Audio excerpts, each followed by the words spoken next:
Om Shanti. Om Shanti tolu Brahma Kumaris विश्वविद्यालय के राजयोग meditation के सत्र में आपका पुनः स्वागत है। आज यह दूसरा दिन है। आज के दिन हम सेल्फ अवेयरनेस की यात्रा को कंटिन्यू करेंगे और आज उसके दूसरे पार्ट को हम देखेंगे।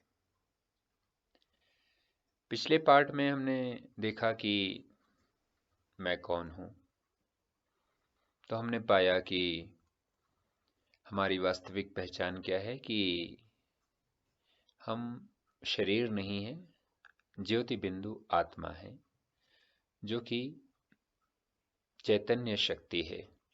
हाइपोथैलेमस और पिट्यूटरी ग्लैंड के बीच में मस्तिष्क में रहती है, दोनों आंखों के पीछे भ्रुकुटी की सीध में।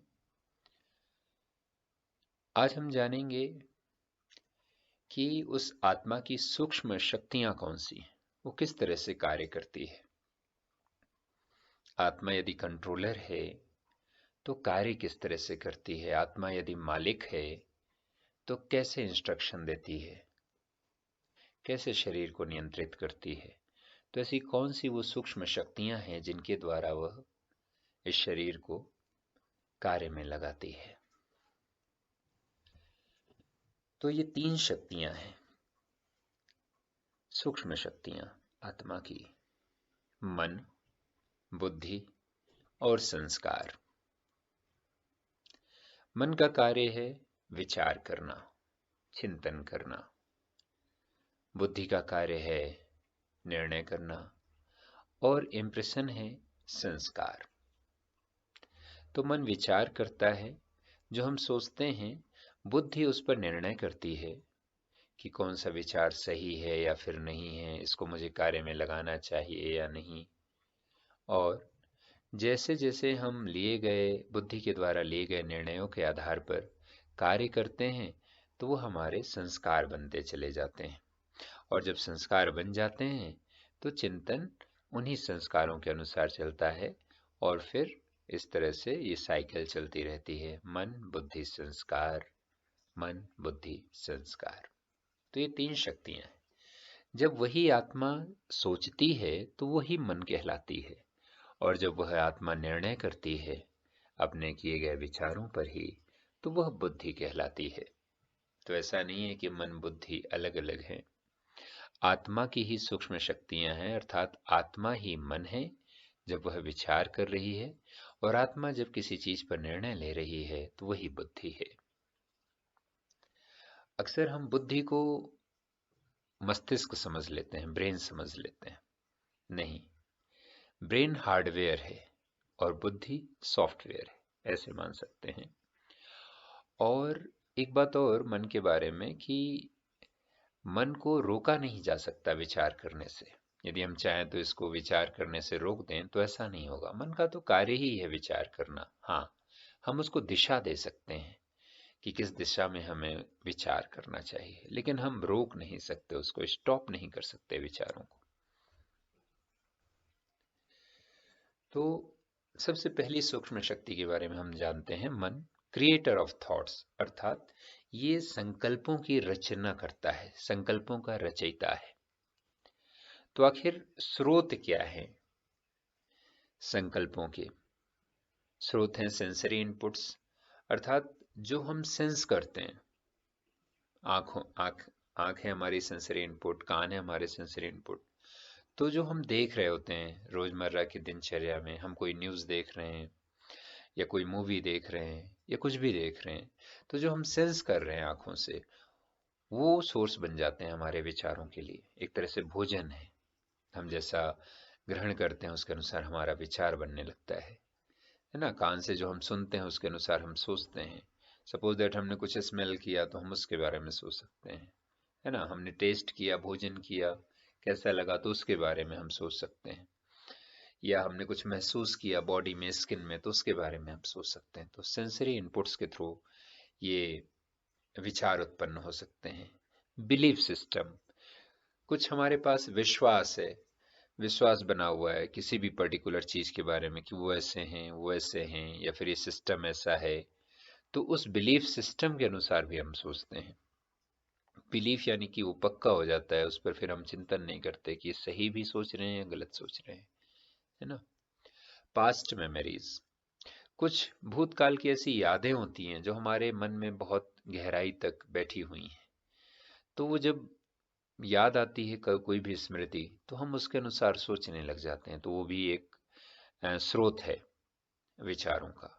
क्रिएटिविटी, सपोज दैट हम कोई क्रिएटिव वर्क कर रहे हैं, या हम कुछ सपोज दैट कुछ डिज़ाइन करना चाहते हैं, तो उस डिज़ाइन को कंप्लीट करने के लिए जो हमारी सोच चलती है, क्रिएशन करना चाहते हैं हम, तो वो भी क्रिएटिविटी भी संकल्पों को जन्म देने का एक स्रोत है।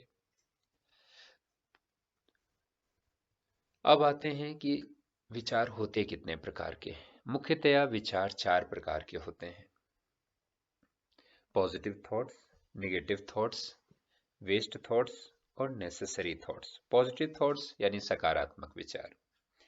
सकारात्मक विचार में उन्नत विचार भी आते हैं। उन्नत विचार जिसमें कि हम सोल कॉन्सियसनेस के बारे में सोच रहे होते हैं, आत्मा और परमात्मा के बारे में विचार कर रहे होते हैं, तो ये बहुत ही श्रेष्ठ ऊंचे लेवल के थॉट्स होते हैं, उनको उन्नत विचार कहते हैं। और पॉजिटिव थॉट्स वो भी है कि जब हम किसी भी व्यक्ति या किसी भी वस्तु के बारे में हमेशा उसमें पॉजिटिव देखते हैं, बेस्ट देखने की कोशिश करते हैं, किसी भी सिचुएशन के बारे में बेस्ट देखने की कोशिश करते हैं, तो भी पॉजिटिव थॉट्स हुए।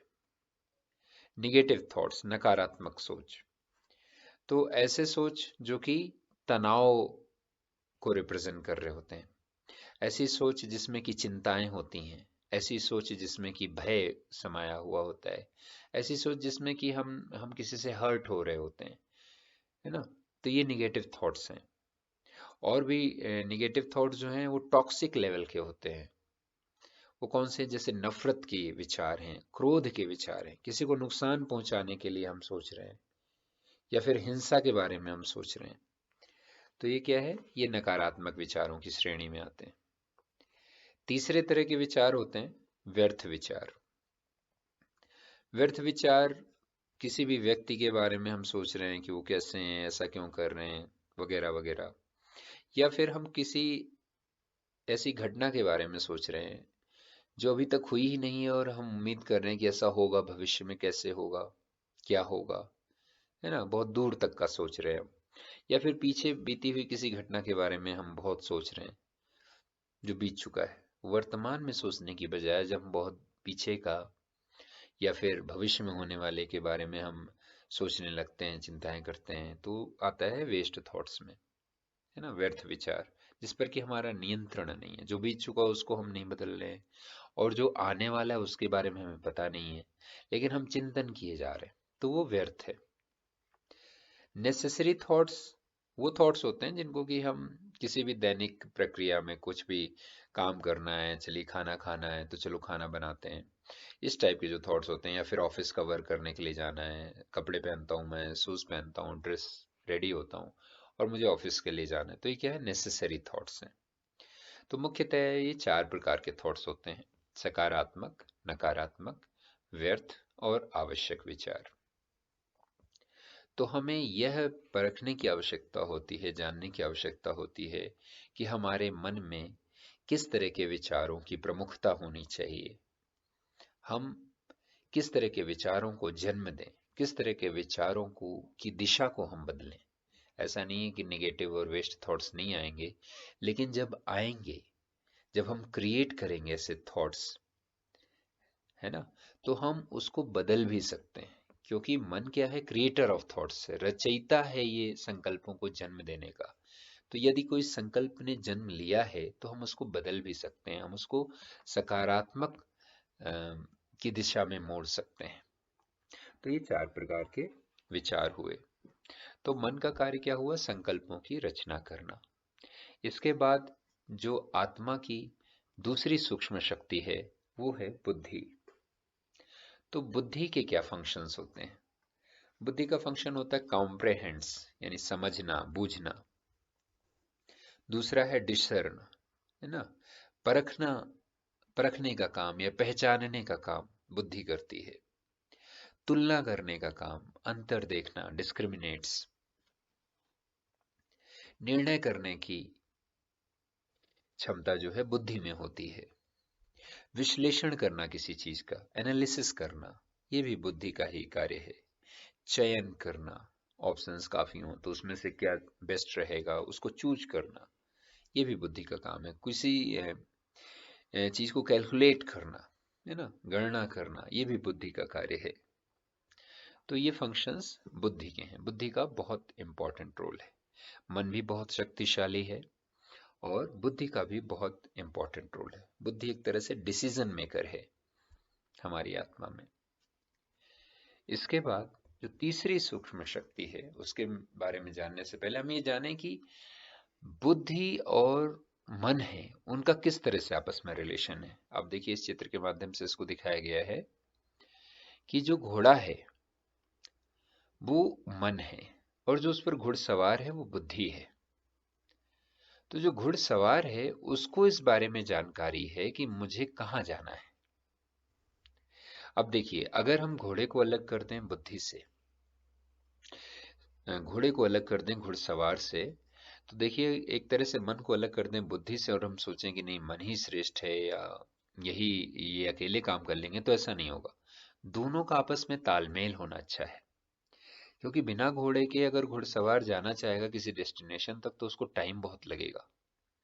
इसलिए उसे एक शक्तिशाली घोड़े की आवश्यकता है जिससे कि वो तीव्रता से जा सके, क्योंकि घोड़े में रफ्तार है। इसी तरह से मन में संकल्पों की शक्ति है। मन बहुत शक्तिशाली है, उसमें विचारों की शक्ति है ना। उसी तरह से घोड़ा बिना घुड़सवार के अपनी सही दिशा तक जा नहीं सकता, इसलिए बुद्धि का प्रयोग करना आवश्यक है ना। तो इसमें अगर हम देखें तो विवेक या बुद्धि की श्रेष्ठता ज्यादा है, क्योंकि बुद्धि को यह पता है, निर्णय कर सकती है कि उसे कहाँ जाना है। उसको अपनी डेस्टिनेशन का नॉलेज है और इसलिए पावर किसके पास है, बुद्धि के पास है। संकल्प भी बहुत पावरफुल है, लेकिन अगर इनका सामंजस्य हो आपस में, बुद्धि के साथ सहयोग करते हुए अगर मन चलता है तो प्रगति ही प्रगति है। तो इस तरह से इनका रिलेशन है। अब आते हैं तीसरी सूक्ष्म शक्ति की ओर जिनको संस्कार कहते हैं। संस्कार है क्या, वास्तव में रिकॉर्डर ऑफ एक्शंस, है ना। जैसे कि हम किसी एक्शन को, किसी पर्टिकुलर वर्क को बार बार करते हैं तो वो हमारे संस्कार बन जाते हैं। अच्छे संस्कार भी होते हैं, बुरे संस्कार भी होते हैं। तो जिस चीज को हम बार बार करते हैं ना वो हमारे संस्कार बन जाते हैं। अब देखिए संस्कार कितने प्रकार के होते हैं। मुख्य रूप से संस्कार 5 प्रकार के होते हैं। तो इटरनल इंप्रेशंस होते हैं। इटरनल मतलब शाश्वत संस्कार, शाश्वत गुण। वो कौन से हैं, जो हमने देखे 7 गुण कौन से हैं आत्माओं के, वो है ना, पवित्रता, शांति, प्रेम, खुशी, ज्ञान, आनंद और शक्तियां। ये तो ये शाश्वत संस्कार है। कुछ संस्कार पास्ट बर्थ से आते हैं, पूर्व जन्म के संस्कार होते हैं, है ना। जैसे कि कुछ आत्माएं आप देखिए कि बचपन से उन्हें श्लोक याद हो जाते हैं, बहुत तेजी से श्लोक याद कर लेते हैं, गीता का पाठ करने लग जाते हैं और बहुत विद्वत्ता होती है उनमें। कुछ लोग बहुत अच्छा वाद्य यंत्र बजाने लग जाते हैं। तो ये क्या है, पिछले जन्मों के संस्कार हैं, ये आते हैं। या फिर कुछ लोग ऐसे होते हैं जो कि जिन सपोज दैट किसी परिवार में फादर जो है बहुत शक्तिशाली रूप से हैं या फिर भय मुक्त टाइप से हैं, लेकिन जो बच्चा जन्म लेता है वो बहुत डरा हुआ सा रहता है। तो वो क्या है, वो पिछले जन्म के संस्कार लेकर के आया हुआ है। कोई घटना उसके साथ में ऐसी हुई है जिसका असर उस पर है, तो अभी तक है उसका असर। तीसरे तरह के संस्कार हैं पेरेंटल, जो कि माता पिता से उसको मिलते हैं, वहाँ के परिवेश से, घर परिवार से, माता पिता के जीन्स से। तो वो संस्कार तो माता पिता से मिलते हैं। चौथे संस्कार हैं कि वो किस संग में रहता है, कोई भी आत्मा किस संग में रहती है, किनके साथ उठना बैठना चलना, खेलना कूदना, पढ़ाई करना, कॉलेज जाना। तो ये जिसके संग भी रहता है तो वो संग के रंग में ढलने लगता है। तो जो वो रंग लगता है उन संस्कारों को कहते हैं कंपनी का संस्कार, संग का संस्कार। वो भी डेवलप होते हैं। समय के साथ में जैसे जैसे व्यक्तियों के साथ हम ज्यादा रहना प्रारंभ कर देते हैं, तो फिर उनके संस्कार, उनका असर हम पर होने लग जाता है। किस परिवेश में हम रह रहे हैं, कैसे माहौल में हम रह रहे हैं, तो वो कंपनी का संस्कार है, वातावरण का संग या फिर व्यक्ति का संग। पांचवें तरह के संस्कार होते हैं प्रेजेंट। प्रेजेंट के संस्कार, वर्तमान में जो हम सोच रहे हैं, जो भी अनुभव कर रहे हैं, उसके आधार पर हमारे संस्कार बनते हैं। इन सभी संस्कारों में एक संस्कार और भी महत्वपूर्ण है, और वो है दृढ़ता का संस्कार। दृढ़ता का संस्कार एक ऐसा संस्कार है आत्मा के अंदर, जिसके द्वारा वह किसी भी संस्कार को परिवर्तित कर सकती है सकारात्मक दिशा में। तो संस्कार क्या हुए, जो भी हम एक्शन बार बार करते हैं वो हमारी आत्मा में रिकॉर्ड हो जाता है एक सीडी प्लेयर की तरह, और फिर वो उसी तरह से वर्क करता रहता है। जैसे सीडी में रिकॉर्डेड सॉन्ग होता है, तो वो एज इट इज बजेगा, आप उसको कितनी भी बार बजाएंगे तो एज इट इज ही बजेगा। तो संस्कार भी इसी तरह से होते हैं, एक बार रिकॉर्ड होते हैं और एक बार हम उसको प्रैक्टिस में ले आते हैं, और फिर उसके बाद में फिर क्या होता है, वो बार बार जैसे सिचुएशन आएगी उसके अनुसार वो व्यवहार करने लग जाते हैं। तो अब हम कैसे पहचान सकते हैं किस फॉर्म में ये नजर आते हैं संस्कार? ये स्मृतियों के फॉर्म में हो सकते हैं, ये आदतों के फॉर्म में हो सकते हैं, ये वृत्तियों के फॉर्म में हो सकते हैं, ये किसी पर्टिकुलर विशेषता के फॉर्म में हो सकते हैं, या स्वभाव के फॉर्म में हो सकते हैं। तो ये संस्कार इस फॉर्म में रिप्रेजेंट होते हैं, ये एट्रीब्यूट्स हैं संस्कारों के।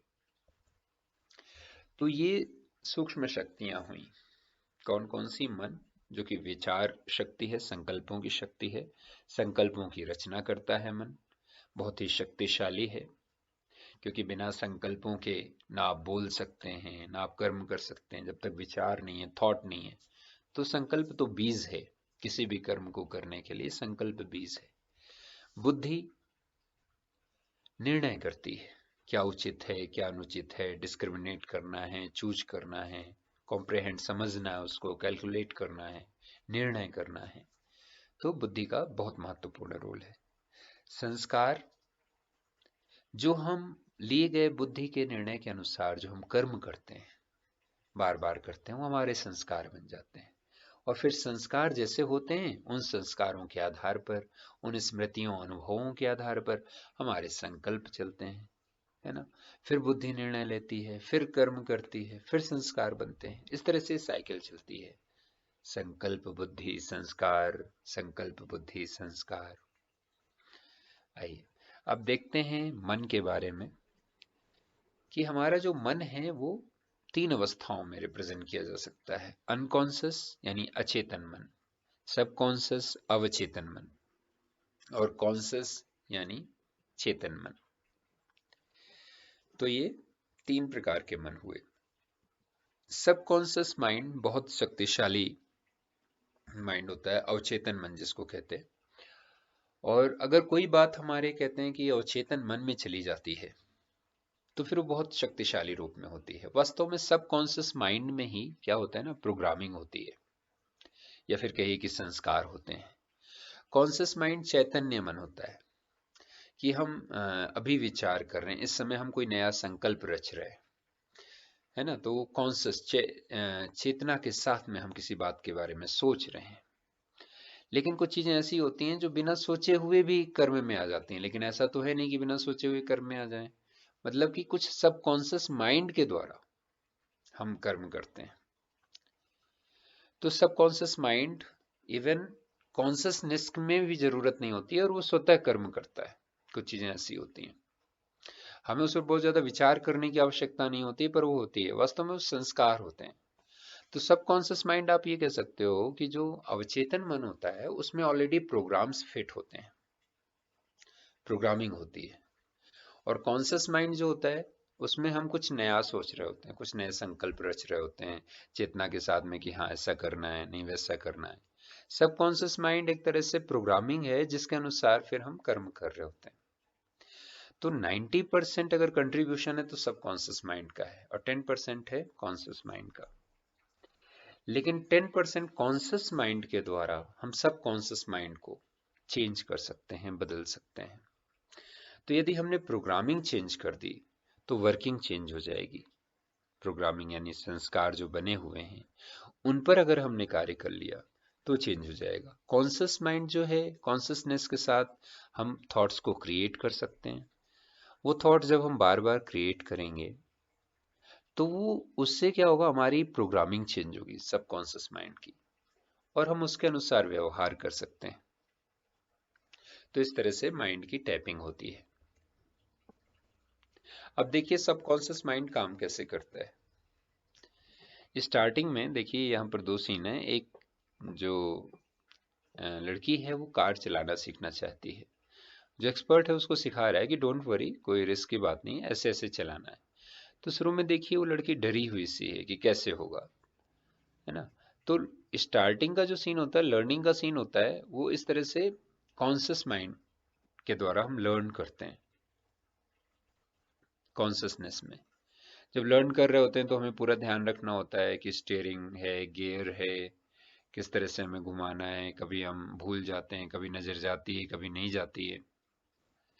लर्निंग के टाइम पे हम ऐसा कॉन्शियस माइंड को यूज कर रहे होते हैं, लेकिन जब प्रैक्टिस में आ जाता है तो वो हमारे सब कॉन्शियस माइंड में चला जाता है। और देखिए जब लर्निंग हो गई तो हम बेफिक्र होकर के उसी कार को ड्राइव कर रहे हैं। हमारा सब कॉन्शियस माइंड वर्क कर रहा होता है, हमारा ध्यान भी नहीं जाता कि कब हमने क्लच, गियर या ब्रेक को यूज किया, लेकिन वो एकदम सिचुएशन को अंडरस्टैंड करते हुए संभल के चलने लग जाती है कार। तो सबकॉन्शियस माइंड इस तरह से वर्क करता है, जो कि बहुत पावरफुल है। यानी कि अगर कोई भी संस्कार हमारा जो कि सबकॉन्शियस माइंड में है, जो कि प्रोग्रामिंग है, ऑलरेडी हो चुकी है, तो हम उसको चेंज कर सकते हैं by doing the learning practice, by making it train. तो हम सबकॉन्शियस माइंड को ट्रेन कर सकते हैं जैसा हम चाहते हैं उसको करने के लिए। हम उसके गुलाम नहीं हैं, हम उसको ट्रेन कर सकते हैं कॉन्शियस माइंड के द्वारा। तो चीजें कितनी आसान हो जाती हैं। जहां एक बार सबकॉन्शियस माइंड ने उस चीज को समझ लिया तो उतनी ही आसानी से वो कार्य करने लग जाता है। अब माइंड की कंडीशनिंग कितनी इंपॉर्टेंट है। एक बार क्या हुआ, एक हाथी के साथ एक महावत था। महावत कहते हैं जो कि हाथी की देखभाल करता है, उसका मालिक। तो हाथी तो इतना बलशाली होता है कि अपने ट्रंक, अपनी सूंड से वो बड़े बड़े पेड़ उखाड़ देता है। पैर उसके इतने शक्तिशाली होते हैं, है ना। उस वो बहुत ही शक्तिशाली जानवर माना जाता है हाथी। महावत घूम करके आया और उसके बाद उसने हाथी के पैर को एक छोटी सी रस्सी से खूंटा बांध करके बांध दिया। अब हाथी कहीं जा नहीं पा रहा है। तो एक दूसरे व्यक्ति ने देखा और उसने कहा हाथी इतना बलशाली है और ये कहीं जा नहीं पा रहा है, जबकि एक इतनी छोटी सी रस्सी इसके पैर में बंधी हुई है। तो ये क्या है। तो उसने महावत से पूछा कि ऐसा कैसे, आपने एक सामान्य सी रस्सी बांधी हुई है उसको और वो असहज सा महसूस कर रहा है, वो कहीं उसको जा सकता है तोड़ के लेकिन जा नहीं रहा। तो महावत ने ये कहा कि हाँ वो जा सकता है, उसमें ताकत है, लेकिन वो जाएगा नहीं। कारण क्या है, उसी रस्सी से उसको बचपन से बांधा गया है। तो जब छोटा था हाथी तो उसमें वो क्षमता नहीं थी कि वो उस रस्सी को तोड़ सकता, है ना, उसमें उतनी ताकत नहीं थी। लेकिन उसको बार बार उसी रस्सी से बांधा गया और जब उसने शुरू में प्रयास किए तो वह असफल हुआ। तो उसको लगा इसको मैं नहीं तोड़ सकता, और वो उसके मन में कंडीशनिंग हो गई कि इसको मैं कभी नहीं तोड़ सकता। इवन उसकी शक्तियां बढ़ गईं, लेकिन जब भी वो पैर में बंधा हुआ उस रस्सी को देखता तो उसके मन में यही आता कि इसको मैं नहीं तोड़ सकता, चाहे बड़े बड़े बड़े काम कर लूं लेकिन इसको नहीं कर सकता। तो ये कारण, इसी तरह से हमारे मन की कंडीशनिंग हो जाती है। कई बार हम सोचते हैं कि बचपन में जो हम काम नहीं कर पाए वो हम कैसे कर पाएंगे, है ना। कई बार हम सोचते हैं हमारे अंदर इस तरह का संस्कार है, हम इसको बदल कैसे सकते हैं। तो मन को कंडीशनिंग से फ्री करना है, उसको बांधना नहीं है, उसको फ्री करना, उसको जानने की कोशिश करनी है कि क्या क्षमताएं हैं, क्या हम कर सकते हैं, क्या नहीं कर सकते हैं, उसको स्वतंत्र करना है। जो पुराना था, जो पुराने संस्कार लिए हुए हम बैठे हैं और हमें उस पर चिंतन करना है कि उचित है या नहीं है, ये हमारे लिए फायदेमंद है या नहीं है। कई बार होता है कि किसी भी परिवार में या किसी भी समाज में पर्टिकुलर समाज का तबका या परिवार का कोई सदस्य लगातार अपने ऊपर होने वाले दुर्व्यवहार को झेलता रहता है, ये सोचते हुए कि मुझ में क्षमता नहीं, मैं कैसे कर पाऊंगा इसका विरोध। लेकिन उस समय अपनी माइंड की कंडीशनिंग को हटाने की आवश्यकता होती है, देखने की आवश्यकता होती है कि हमें क्षमता क्या है। जो पहले हुआ, जो हम पहले नहीं कर पाए, तो क्या हम अभी कर सकते हैं या नहीं कर सकते। तो मन को कंडीशनिंग में नहीं बांधना है, नित्य प्रति मन को शक्तिशाली बनाना है, क्योंकि मन बहुत बड़ी शक्ति है। यदि मन को हमने प्रोग्राम कर लिया सही डायरेक्शन में, तो वो सब कुछ कर सकता है।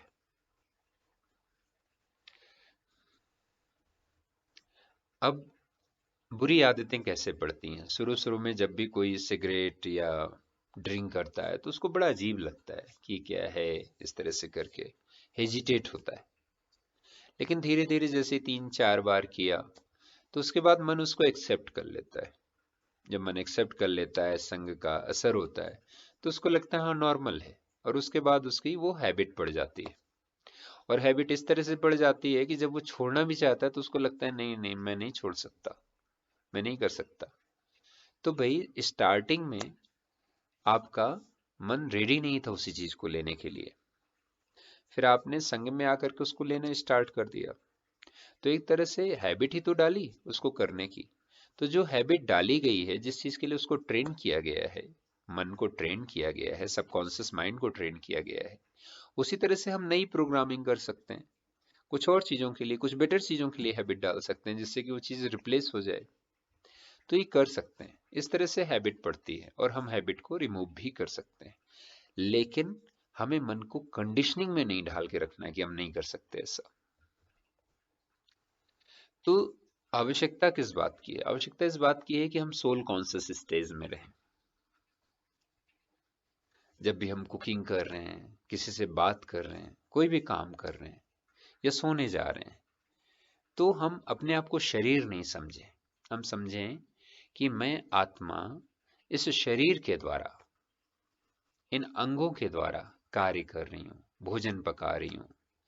मैं आत्मा दूसरी आत्मा से बात कर रही हूं। मैं आत्मा इन अंगों का, हाथ पैरों का सहारा लेकर के कर्म कर रही हूं।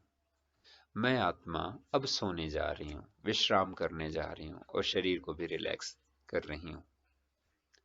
तो ये क्या है ना, नित्य प्रति अधिकतम जितना ज्यादा से ज्यादा हम सोल कॉन्शियस स्टेज में रहेंगे, उतना बॉडी कॉन्शियसनेस स्टेज से छूटते जाएंगे, फ्री होते जाएंगे। और ये क्यों जरूरी है, क्यों आवश्यक है कि हम शिफ्ट करें बॉडी कॉन्शियसनेस से सोल कॉन्शियसनेस की ओर? कारण क्या है, हम देखते हैं कि जब हम बॉडी कॉन्शियसनेस में हैं तो हम कंपेयर करना शुरू कर देते हैं स्वयं से दूसरे का, तो घृणा उत्पन्न होती है। जब हम सोल कॉन्शियसनेस में हैं तो हम एक्सेप्ट करते हैं सभी को एज इट इज, क्योंकि हम जानते हैं कि हम शरीर नहीं, हम आत्मा हैं। हर एक आत्मा का अपना अपना पार्ट है। तो बॉडी कॉन्शियसनेस में हमारे अंदर कंपटीशन की फीलिंग आती है, जबकि सोल कॉन्शियसनेस में एक्सेप्टेंस आता है, कॉपरेशन की फीलिंग रहती है। बॉडी कॉन्शियसनेस में जब हम होते हैं तो डिवाइड की फीलिंग आती है, डिवाइड हो करते हैं, और हमें किया जा सकता है डिवाइड, धर्म के आधार पर डिवाइड कर दिया जाता है, रंग भेद के आधार पर डिवाइड कर दिया जाता है ना, देश के आधार पर डिवाइड किया जाता है। लेकिन जब सोल कॉन्शियसनेस स्टेट में होते हैं, तो उस केस में हम यूनाइट होते हैं, क्योंकि हमें पता होता है कि हर आत्मा, हर व्यक्ति आत्मा ही है वास्तव में। ये तो उनका अलग अलग स्थान है, लेकिन वो वास्तविक पहचान नहीं। वास्तविक पहचान क्या है? आत्मा है। हर एक व्यक्ति ज्योति बिंदु आत्मा है। बाकी उसने शरीर लिया हुआ है, विभिन्न धर्मों में हो सकता है, देश में हो सकता है, किसी पर्टिकुलर जाति में हो सकता है, किसी कलर का हो सकता है ना, लेकिन है आत्मा ही। तो ये क्या करती है, ये हमको यूनाइट करती है कि हम सभी आत्माएं हैं वास्तविक फॉर्म में। देन यदि हम बॉडी कॉन्शियसनेस में होते हैं तो हम अपनी इच्छाओं के गुलाम होते हैं, कर्मेंद्रियों के गुलाम होते हैं, आंखों के, कानों के। हम सोचते हैं ये शरीर है तो इसकी भरपाई के लिए हमें क्या चाहिए, तो हम उसके गुलाम होते हैं। लेकिन जब हम सोल कॉन्शियसनेस स्टेज में होते हैं तो हम इनके मालिक होते हैं, हम इनको अपने अनुसार कार्य में लगाते हैं। हम ये जान पाते हैं कि इंद्रियों से जो सुख है उससे भी बड़ा सुख है कुछ, अतीन्द्रिय सुख जिसे कहते हैं, खुशियां हैं। शांति मेरा वास्तविक धर्म है, मुझे शांति किसी से मांगने की आवश्यकता नहीं है। तो वहां पर क्या है, हम गुलाम होते हैं इच्छाओं के, और यहाँ पर क्या है, हम उन्हीं कर्मेंद्रियों के मालिक होते हैं सोल कॉन्शियसनेस में। बॉडी कॉन्शियसनेस में क्या होता है, मृत्यु का भय बना रहता है, क्योंकि हम जब अपने आप को शरीर समझेंगे तो ये लगेगा कि मृत्यु हो जाएगी एक दिन, सभी को मरते देखते हैं। लेकिन जब हम आत्मिक स्थिति में स्थित होते हैं तो हमारे अंदर अवेयरनेस आती है शाश्वतता की, क्योंकि आत्मा अजर अमर है। तो हमें ये लगता है कि जिस तरह से एक वस्त्र को छोड़ करके दूसरा वस्त्र धारण करते हैं, पुराना वस्त्र जब हो जाता है तो नया वस्त्र हम धारण करते हैं, उसी तरह से ये आत्मा भी एक शरीर को छोड़ दूसरा शरीर लेती है। तो मैं आत्मा हूं, शरीर नहीं। तो मैं आत्मा हूं जो एक शरीर से दूसरे शरीर में जाती हूं, अमर हूं। तो इससे मृत्यु का भय खत्म हो जाता है। तो इसलिए आवश्यक है कि हम बॉडी कॉन्शियसनेस से सोल कॉन्शियसनेस की ओर शिफ्ट हों।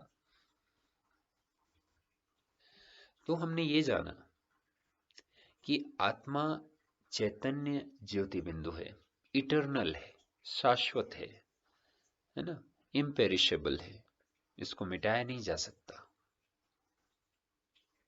है ना। तलवार इसे काट नहीं सकती, हवा इसे सुखा नहीं सकती, जल इसे भिगो नहीं सकता, है ना। तो ये आत्मा जो है शाश्वत है। तो ये चैप्टर यहीं पर फिनिश होता है। अब आइए अंत में राजयोग मेडिटेशन करते हैं, फोकस करते हैं दोनों आंखों के पीछे, भ्रुकुटी के बीच में चमकता हुआ ज्योति बिंदु सितारा, मैं आत्मा इस शरीर की मालिक हूं।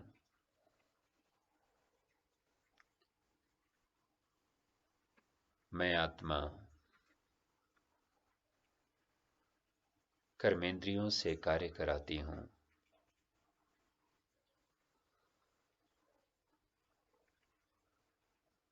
जिस तरह से किसी राज्य में राजा मालिक होता है, उस तरह से इस शरीर की मालिक मैं आत्मा हूं, जो कि भ्रुकुटी सिंहासन पर बैठी हूं।